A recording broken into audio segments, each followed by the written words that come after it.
Online education में आप सभी का स्वागत है छात्रों। डॉक्टर विद्या उपाध्याय का आपको हार्दिक नमस्कार। आज हम 10वीं कक्षा हिंदी लोक भारती के पूरक पठन बूढ़ी काकी का अध्ययन करेंगे, जिसे लिखा है स्वयं साहित्य सम्राट मुंशी प्रेमचंद जी ने। मुंशी प्रेमचंद जी, ऐसा कोई भी वर्ग नहीं है, कोई विद्यार्थी, कोई व्यक्ति नहीं है जिन्होंने कुछ साहित्य पढ़ा और वे प्रेमचंद जी के नाम से परिचित न हो। 31 जुलाई 1880 को वाराणसी के पास के गांव में लम्ही में प्रेमचंद जी ने पिता धनपत राय जी के यहाँ जन्म लिया। 8 साल के थे, माँ छोड़ के चली गई। पिताजी ने दूसरा विवाह किया और पिताजी डाकघर में छोटा सा काम करते थे। आप समझ सकते हो कि उस समय कैसी घर की दशा रही होगी। सौतेली माँ का दुर्व्यवहार उन्होंने झेला था। उम्र में बड़ी लड़की से पिता ने विवाह करवा दिया। वहां भी जद्दोजहद में रहे, बहुत परेशानियां प्रेमचंद जी ने झेली। दरअसल अपने जीवन में वकील बनना चाहते थे, किंतु गरीबी के कारण वकील वे नहीं बन पाए। आसपास की परिस्थितियां उन्हें तकलीफ दे रही थी और उनकी सारे लेखन में जितनी भी आसपास का परिवेश है, परिस्थितियां हैं, उसका मार्मिक वर्णन उनके हर एक उपन्यास में, कहानी में उभर कर आता है। और उन्होंने इतनी सुंदर प्रस्तुति की है कि कुछ कहानियां तो हमें रुला देती है, हमारे आंखों में पानी आ जाता है। दरअसल ऐसा चित्रण वे करते हैं, इतनी सुंदर भाषा, हिंदी पर उनका प्रभुत्व था कि आपके सामने सब सारे चरित्र सामने आ जाते हैं। गोदान, जिसमें अनगिनत पात्र है, सारे पात्र ऐसे जीवित लगते हैं मानो हमारे सामने ही है। फिर कहानी गोदान से लेके कफन तक की हो। आप समझ सकते हैं कि प्रेमचंद जी अपने आप में अनूठे थे, ऐसे ही उन्हें साहित्य सम्राट नहीं कहा गया। बूढ़ी काकी पूरक पठन की 10वीं कहानी है लोक भारती के अंतर्गत। दरअसल यहाँ उन्होंने वृद्धों के जीवन की अवस्था का वर्णन किया है कि जब व्यक्ति बुढ़ापे की ओर बढ़ता है तो उसमें बचपना आ जाता है। बूढ़ी काकी कहानी इस प्रकार है कि बूढ़ी काकी, जिनके पतिदेव सिधार गए हैं, जिनका पुत्र तरुण अवस्था में चल बसा है। बूढ़ी काकी के पास कुछ संपत्ति है और अपने भाई के लड़के को अर्थात भतीजे को संपूर्ण वसीयत के तौर पे वो प्रदान कर देती है या अपने भतीजे को दे देती है और भतीजे के पास रहने का निर्णय लेती है कि वृद्ध अवस्था में मेरा भतीजा, अर्थात भतीजे का नाम यहाँ बुद्धिराम बताया गया है। बुद्धिराम की पत्नी रूपा है और इनका बेटा मुखराम, बेटी लाडली। इन चारों के पास बूढ़ी काकी रहती है। कहते हैं कि बुढ़ापे में जीभ बड़ी ललचाती है, अर्थात जो चीज़ें मना की जाती है अक्सर बुढ़ापे में वही खाने के लिए आपका मन ललायित होते रहता है। बूढ़ी काकी को भी केवल एक ही शौक है, वो है खाने का, कि वे खाने की बहुत शौकीन हैं और उन्हें हमेशा चटपटे पदार्थ खाने का शौक रहा। इसलिए जब वे अपनी बहू रूपा के पास रहती है तो उन्हें यही लगता है कि कुछ न कुछ बना के मुझे हमेशा देती जाए। दरअसल ऐसा होता नहीं है। बूढ़ी काकी संपत्ति तो उनके नाम कर देती है, किंतु उन्हें बहुत ही दयनीय अवस्था से गुजरना पड़ता है। और एक वाकया प्रेमचंद जी ने यहाँ प्रस्तुत किया है कि जब बुद्धिराम के बेटे मुखराम की सगाई होती है, एक कार्यक्रम रखा जाता है विवाह का और वहाँ बहुत से लोगों को बुलाया जाता है। और जब लोगों को बुलाया जाता है तो बहुत बड़ा कार्यक्रम, समारंभ में खाने का, भोजन का भी नियोजन होता है। रूपा बूढ़ी काकी की ओर कभी ध्यान नहीं देती। दरअसल यहाँ जो बताया गया है आज भी वही स्थिति है कि ऐसे बड़े बड़े देश हैं जहाँ वृद्धों को रहने के लिए आश्रम बनाए गए हैं। दरअसल उनकी पूछताछ के लिए उनके पास कोई नहीं होता और अभी ऐसा होता है कि लोग वृद्धों को अपने देश छोड़ देते हैं और स्वयं दूसरे देश चले जाते हैं और वे अपना जीवन स्वयं व्यतीत करते हैं जो वृद्ध होते हैं। तब की कहानी आज के जीवन शैली पर भी सटीक बैठती है कि ऐसी बहुत सी जगह ऐसी परेशानियां हैं। तो होता यह है कि एक कार्यक्रम होता है और उस कार्यक्रम के अंतर्गत बूढ़ी काकी बहुत खुश होती है कि चलिए अब हलवाई आएगा, पकवान बनाए जाएंगे। पकवान की खुशबू सारे घर में फैलती है। हलवाई आता है, पकवान बनाता है, शहनाई बजती रहती है, ढोल मंजीरे बजते रहते हैं, बढ़िया सुंदर वातावरण बन जाता है।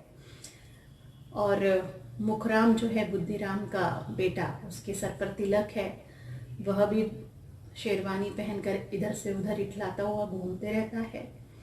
मसालेदार तरकारी की खुशबू आती है, जैसे जैसे सब्जियों को छौंक लगाई जाती है वैसे वैसे खुशबू फैलती जाती है। और ये खुशबू के साथ में बूढ़ी काकी के पेट में चूहे दौड़ते जाते हैं। सारी गानों की आवाज़ दौड़ती रहती है चारों ओर। स्त्रियां सुंदर लोकगीत गा रही होती है। अब यहाँ बूढ़ी काकी अकेली एक कोठरी में बैठी रहती है, क्योंकि बूढ़ी काकी को अनुमति नहीं है कि वे कोठरी से बाहर आए। वह उन्हें निर्देश दे रखे हैं कि बूढ़ी काकी तुम अंदर बैठो, बाहर तुम्हें आने की अनुमति नहीं है। इधर बूढ़ी काकी अकेली बैठकर केवल सुगंध के माध्यम से ही अपना पेट भरने का प्रयास करती है। कार्यक्रम शुरू होता है। बहुत से लोग पंक्तियों में बैठते हैं। बूढ़ी काकी बाहर आने का प्रयास करती है, फिर से उन्हें कोठरी में भेज दिया जाता है। बूढ़ी काकी को बहुत बुरा लगता है। रूपा उन्हें डांट फटकार के 2 से 3 बार फिर से भेज देती है। बाद में बूढ़ी काकी जब देखती है कि सारे लोग भोजन कर रहे होते हैं, तब भी बूढ़ी काकी को आमंत्रित नहीं किया जाता।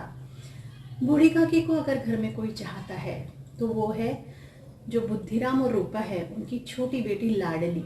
उसका बूढ़ी काकी के साथ बहुत लगाव रहता है।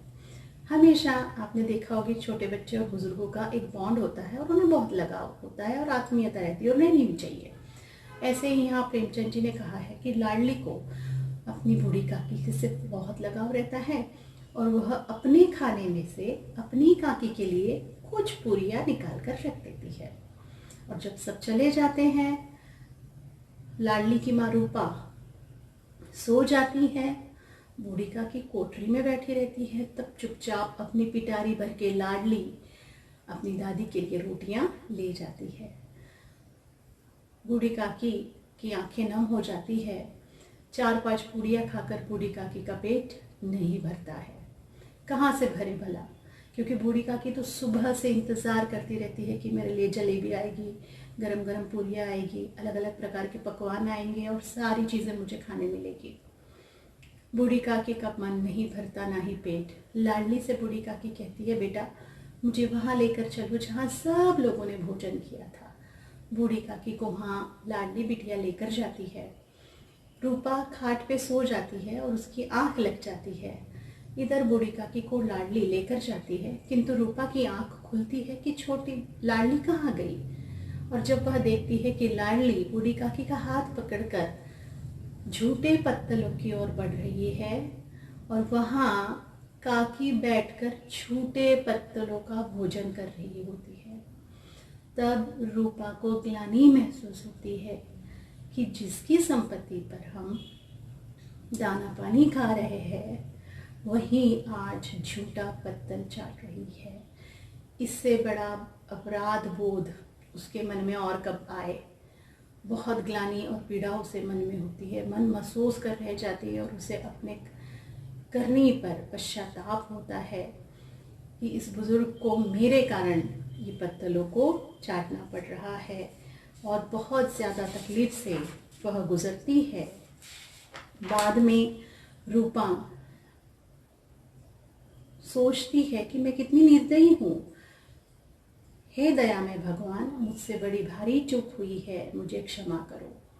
आज मेरे बेटे का तिलक था, सैकड़ों मनुष्य ने भोजन किया, सैकड़ों रुपए मैंने व्यय किए, हजारों रुपए गवाए, लेकिन मैं इनको भरपेट भोजन नहीं दे सकी।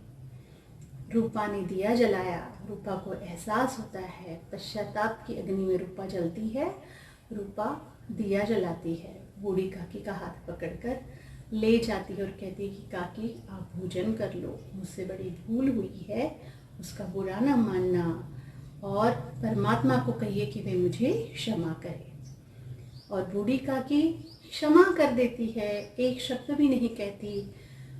बस बूढ़ी काकी को तो भोजन प्रिय होता है, खाने के लिए बैठ जाती है।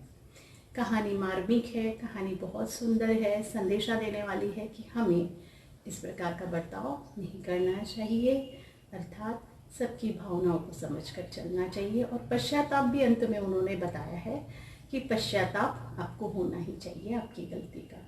तो इस प्रकार बूढ़ी काकी की बहुत सुंदर कहानी है। आपको प्रश्न पूछा जा सकता है, पात्रों के नाम पूछे जा सकते हैं कि लालची पात्र कौन है, शरारती कौन है, इस प्रकार के पात्र आपको पूछे जा सकते हैं। साथ ही कारण भी पूछा जा सकता है कि बूढ़ी काकी ने भतीजे के नाम पर सारी संपत्ति लिख दी, क्योंकि बूढ़ी काकी के पति और बेटा दोनों भी चल बसे थे। लाडली ने पुड़िया क्यों छिपा कर रखी थी? क्योंकि वह अपनी बूढ़ी काकी को खिलाना चाहती थी। बुद्धिराम ने काकी को अंधेरी कोठरी में धम्म से पटक दिया, क्योंकि वे नहीं चाहते थे कि बूढ़ी काकी सबके सामने आए। इस प्रकार आपको प्रश्न पूछे जा सकते हैं। बूढ़ी काकी को ललचाने वाले व्यंजनों के नाम भी आपको लिखने पड़ेंगे। तो ठीक है, यहाँ यह कहानी समाप्त होती है। बहुत ही कम समय में मैंने समझाने का प्रयास किया है। धन्यवाद।